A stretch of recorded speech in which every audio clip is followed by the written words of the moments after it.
Hello दोस्तों, कैसे हैं आप सभी। होप आप सभी बहुत अच्छे होंगे। आज हम बाबा साहब की बुक जाति प्रथा और जाति प्रथा उन्मूलन के दूसरे चैप्टर के बारे में चर्चा करेंगे। जानेंगे इस चैप्टर में किस बारे में बताया गया है। तो चलिए शुरू करते हैं। इस चैप्टर में बाबा साहब बताते हैं कि समाज सुधार का मार्ग स्वर्ग के मार्ग के जैसा है, जिसमें बहुत सी कठिनाइयां हैं। भारत में इसके समर्थक बहुत कम तथा आलोचक बहुत ज़्यादा हैं। यहाँ आलोचकों के दो वर्ग हैं, राजनीतिक सुधार और समाजवाद। कुप्रथाओं से फैली बुराइयों के कारण हिंदी समाज की कार्यकुशलता समाप्त हो चुकी थी और इन्हें जड़ से उखाड़ फेंकने के लिए कड़े प्रयास करने होंगे। लेकिन शिक्षित हिंदू समाज का बड़ा हिस्सा राजनीतिक उत्थान के पक्षधर थे और समाज सुधार में कोई खास दिलचस्पी नहीं लेते थे, जिसके कारण राजनीतिक कार्यकर्ता समाजवादी सुधारों के विरोध में खड़े हो गए और जब भी सामाजिक सम्मेलन के लिए पांडाल खड़ा किया जाता तो विरोधी लोग इसे जलाने की धमकी देते, जबकि पांडाल के प्रयोग की अनुमति कांग्रेस ने दी थी, लेकिन स्वर्गीय श्री तिलक के नेतृत्व में इसे वापस ले लिया गया। काफ़ी लोग ये कहते थे कि जब तक लोग राजनीतिक सुधार के योग्य नहीं होंगे तब तक वे सामाजिक प्रणाली में सुधार नहीं करेंगे। इस बात पर बाबा साहब कहते हैं कि मुझे दोनों में कोई संबंध समझ नहीं आता। आगे वे कहते हैं, हम राजनीतिक सुधार के योग्य नहीं हैं क्योंकि हमारे यहाँ विधवाएं आजीवन अविवाहित ही रहती हैं और बालिकाओं का विवाह अन्य देशों के कंपैरिजन में समय से पहले ही कर दिया जाता है और औरतें और बच्चियाँ हमारे मित्रों से मिलने हमारे साथ कार में नहीं जा सकती। हमारे बेटियों को ऑक्सफोर्ड और कैम्ब्रिज नहीं भेजा जाता। आगे बाबा साहब अछूतों के साथ होने वाले व्यवहारों का उल्लेख करते हैं। मराठा राज्य में पेशवाओं के शासनकाल में अछूतों को सड़क पर चलने की अनुमति नहीं थी। अछूतों को अपनी कलाई और गर्दन पर काला धागा बांधना पड़ता था ताकि कोई हिंदू गलती से उन्हें छूकर अपवित्र ना हो जाए। पेशवाओं की राजधानी में अछूतों को कमर पर झाड़ू और गले में हांडी लटकाना पड़ता था ताकि वे जहाँ चले उनके पीछे की धूल साफ होती रहे और कहीं इधर उधर थूके ना, ताकि आने जाने वाले हिंदू अपवित्र ना हो जाएं। सोचने की बात है दोस्तों, ये इंसानियत के नाम पर कितनी कठोर सज़ा है और ये सज़ा केवल एक नहीं, पूरी की पूरी कम्युनिटी को झेलनी पड़ी थी। चलिए दोस्तों आगे देखते हैं। मध्य प्रदेश की बलाई नामक अछूत जातियों के ऊपर हुए हिंदू जातियों के अत्याचारों का जिक्र करते हुए बाबा साहब कहते हैं कि 4 जनवरी 1928 को टाइम्स ऑफ इंडिया की रिपोर्ट के अनुसार कनरिया, बिचौली हाफसी, बिचौली मर्दाना गांव और इंदौर रियासत के 15 अन्य गांवों की ऊंची जाति के हिंदुओं ने अर्थात कलोटों, राजपूतों और ब्राह्मणों, जिनमें पटेल और पटवारी भी शामिल हैं, ने अपने अपने गांव के बलाइयों को सूचित किया। यदि वे उनमें रहना चाहते हैं तो इन नियमों का पालन करना पड़ेगा। अब ये नियम देखिए दोस्तों, ये नियम क्या हैं? ये नियम इतने कठोर हैं कि आप सुनकर ही दंग रह जाएंगे। चलिए इन्हें जानते हैं। पहला, वे सुनहरी गोटेदार किनारे की पगड़ी नहीं पहन सकते। पहले ज़माने में पगड़ियाँ लोग काफ़ी पहनते थे, तो उसमें जो किनारी गोटे वाली पगड़ियाँ थी वो पहनना उनको मना था। वे रंगीन फैंसी धोती नहीं पहन सकते थे। वे और लोगों की तरह अच्छे कपड़े नहीं पहन सकते थे, उन्हें मनाही थी अच्छे कपड़े पहनने की। वे किसी हिंदू की मृत्यु पर मृतक के परिवार को, चाहे वो कितना भी दूर रहता हो, मरने की सूचना देने जाएगा। चौथा, हिंदुओं के विवाह में वे बारात के आगे और बारात में बाजा बजाएगा।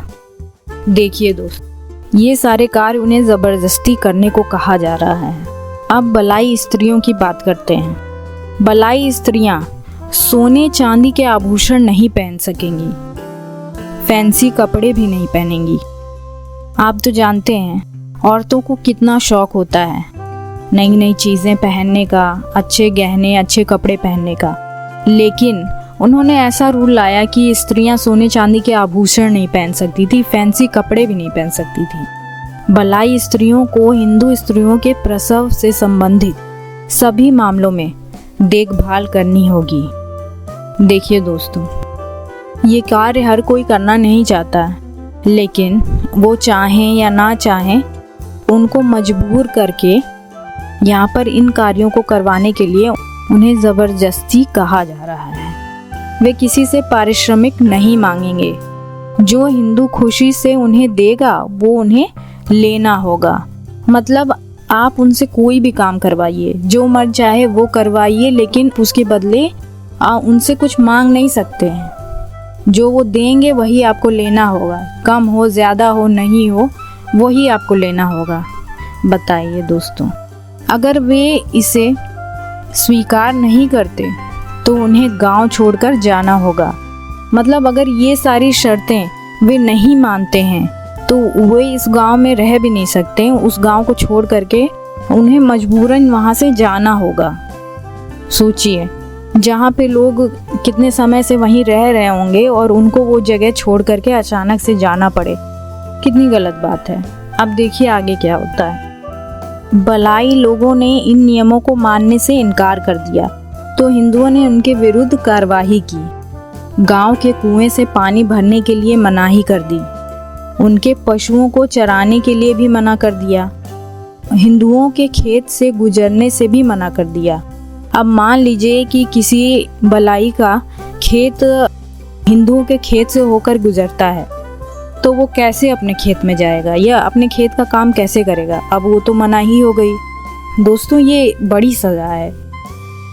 इसके विरुद्ध बलाइयों ने दरबार में याचिका दायर की, लेकिन समय पर राहत न मिलने के कारण उन्हें बाल बच्चे सहित अपने घर को छोड़कर, जहां वो पीढ़ियों से रह रहे थे, सैकड़ों ने अपने घर छोड़कर समीपवर्ती रियासतें अर्थात धार, देवास, बागली, भोपाल, ग्वालियर तथा अन्य रियासतों में बसने को मजबूर हो गए।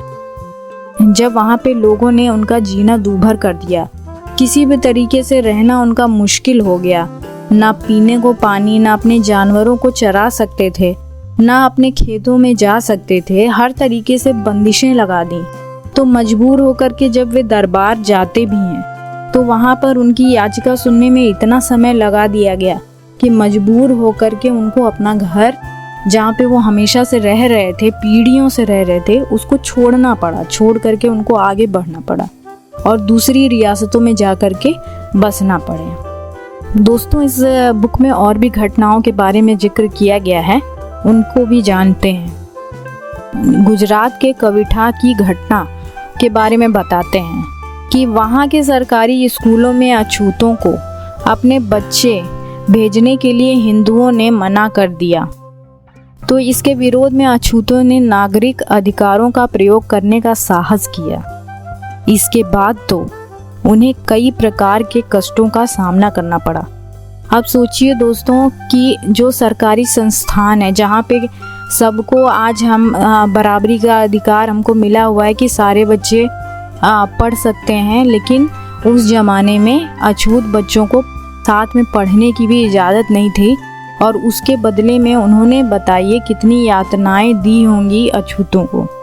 अब आगे देखिए अगली घटना गुजरात के अहमदाबाद जिले के जानू गांव की है, जो नवंबर 1935 को संपन्न परिवार की महिलाओं ने धातु के बर्तन में पानी लाना आरंभ कर दिया और हिंदुओं ने इसे अपने सम्मान के विरुद्ध समझा और अछूत महिलाओं पर हमला कर दिया। यहाँ पर तो अपना सामान इस्तेमाल करना भी मुश्किल है। बताइए, उनके ऊपर हमला कर दिया। बस इसलिए क्योंकि उन्होंने धातु के बर्तन में पानी भरा। अब आगे देखते हैं। जयपुर रियासत के चकवारा के एक अछूत ने, जो तीर्थ यात्रा से घर लौटा था, अपने धार्मिक अनुष्ठान को पूरा करने के लिए उसे गांव के अछूत भाइयों को भोज कराने की व्यवस्था करनी थी। उसकी इच्छा थी कि मेहमानों को अच्छा भोजन कराया जाए, तो उसने घी से युक्त भोजन परोसा। जब सभी अछूत भोजन कर रहे थे, तभी सैकड़ों की संख्या में हिंदू लाठियां लेकर पहुंचे और भोजन को खराब कर दिया। साथ ही उन अछूतों को बुरी तरीके से पीटा। सभी अछूत अपनी जान बचाकर भागे।